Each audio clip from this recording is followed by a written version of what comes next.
का सामान है। फ्लिपकार्ट में हैंड जूसर खरीदा है ना, इसकी अनबॉक्सिंग करेंगे।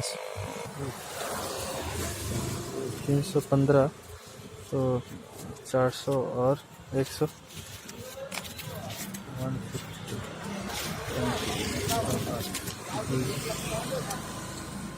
हाँ तो 7 8 80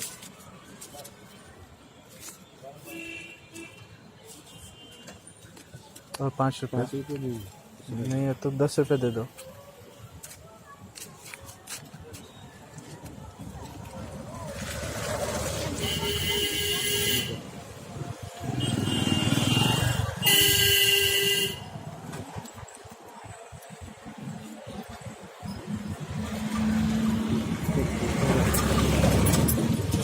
दे दो।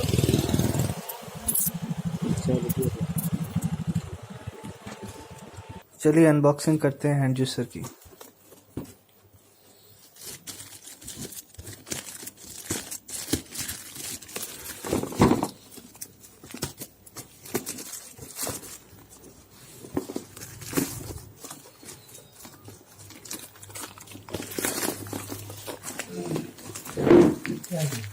हैंड जूसर फ्लिपकार्ट में खरीदा है, देखता है क्या प्रोडक्ट है, इसलिए वीडियो में कर रहा है। कोई भी डिफेक्ट आएगा तो पता चल जाएगा।